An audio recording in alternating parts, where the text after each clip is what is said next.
going on YouTube? Welcome back to a brand new video. It's your boy Infamous Nick, and if you guys are new here, please make sure to drop a like on this video and also subscribe so you guys are not missing out on any weekly content that I post. And if you guys want to as well see some of my work, make sure to go follow me at infamousnick__ or click the link in the description below. I tend to travel a lot, so you guys can see some of my work when I go to New York City or other places. And you guys can see my day-to-day, right? So in today's video, I want to talk about the Sigma 30mm F1.4 DCDN. Now this is for my Sony a6400, which I still shoot with up to this day. Done me justice is actually shooting this video right now. And this is the lens right here. So I'm pretty excited to use this. And what's a review video without actually doing B-rolls and adding photos? So I'll be doing that in a few, but this is with the lens cap, so it does detach, and I'm pretty excited.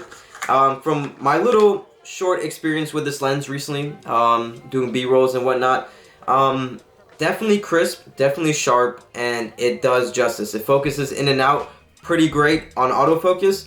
Haven't used the manual focus yet, but it does feel smooth. This is the manual focus right here. Turns perfectly fine, no lag, no delay. This is plastic, but the whole thing is metal. So this is definitely built amazingly, and I feel like it's gonna be very durable, especially if some of you guys might have, dropped your gear or whatnot. I feel like this will stand, This is a cool Sigma 30mm lens.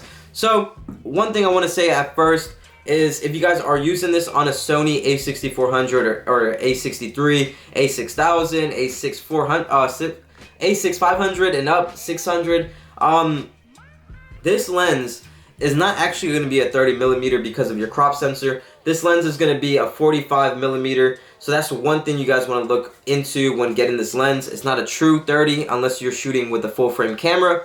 Another thing will be if you guys want to get like a 30mm, a true 30mm, you guys might have to go with like a 16mm Sigma lens. So I just want to get that out the way. But jumping into it, I'm gonna show you guys B-rolls and photos that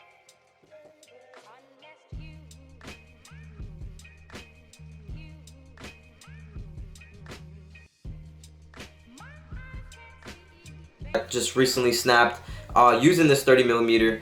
And also I want to go over in this video the pros, the cons, and what it's used for on this lens. So I'm gonna go through the pros.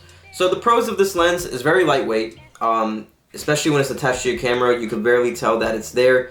Compared to my 50mm, this is definitely something around the same size, but if not smaller, right? So definitely love the size of this lens. Another thing I want to say is it's great for low light. So if you guys shoot low light settings, let's say if you do street photography at night, this is something that definitely will be perfect for you because of the fact that it's a f1.4 aperture, so it's open wide, and you guys could get as much light coming in just to help you guys without bumping your ISO up too much, so you guys cannot get any distortion, right? So perfect for low light settings. This is another reason why I got it, because I want to shoot low light in New York City, and a lot of the times, like if you have a higher aperture or f-stop, you can't shoot low light settings, especially with the kit lens, and the kit lens sometimes is distorted, so it looks pretty blurry and you're not going to be happy with your shot. Now this lens is very, very sharp, especially for a Sigma. It's not a Sony lens, but Sigma does its thing. So another pro is the price. You guys are probably like, oh, what's the price, Infamous Nick? The price ran me about $280 after tax on Amazon. This is significantly cheaper than the Sony 30mm, so you guys are getting a bang for your buck. And this is actually rated, very rated high at the time, like 4 stars I believe, and it was one of the best lens that Sigma released and much wanted because of the fact that a lot of people weren't saying that the other lenses were sharp with Sigma when using it on the Sony camera bodies. So this right here is definitely something that you could get sharp images with, and also videos. So this is another pro, right? So the price, very much cheap, and you guys could hopefully afford it compared to other lenses, because I know lenses could be so expensive.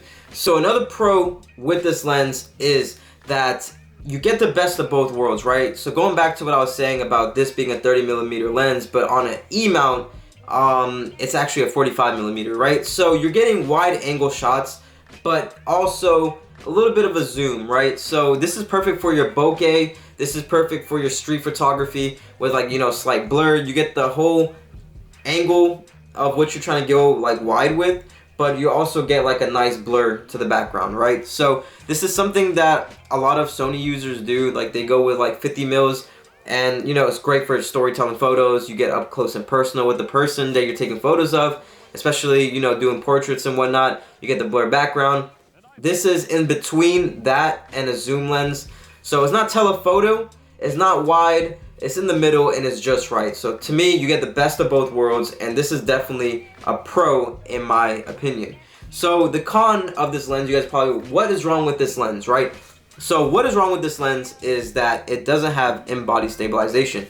So your camera itself, the A series, like A6400, A6300, you know, those don't have in-body stabilizations with the camera. So if you are shooting videos with this lens, you might see micro movements, especially if you shake a lot. But if you use a gimbal or any sort of, like, you stay tucked in while shooting, like tucked, you would not see much movement at all. This will be perfect on a gimbal, and you guys could shoot music videos or just record any type of video, cinematic videos with this at ease, okay? So this is definitely something that is perfect, and I've seen a lot of videos on it for shooting videos. But yeah, so that's to be honest, that's the only con I have. The manual focus they did fix, so whenever you're turning the dial right here, it definitely engages much faster because there was a lag before, but this is something that definitely will, you know, they fixed and performs pretty well. So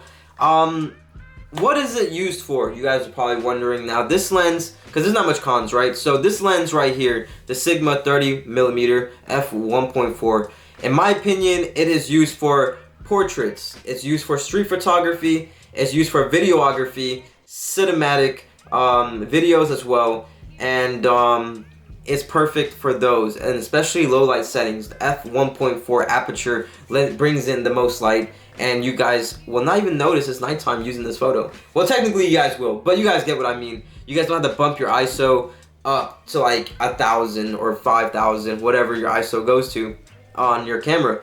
But this lens is perfect for those settings, and I feel like for portraits as well, you get the best bokeh. And I'm gonna add some photos throughout this video as well, so you guys can see what I mean. But definitely something that you guys should pick up. You let me know if you guys are gonna pick this up. If you guys have any more questions, feel free to leave it in the comment section down below. Hopefully I covered every single thing on this lens, and hopefully I helped you on your purchase. So if you guys enjoyed this video, please leave a like and subscribe if you guys are new. I have a bunch of new videos coming out pretty soon, and hopefully you guys enjoyed this one. So it's been your boy Infamous Nick, and I'll see you guys in the future one. Peace out.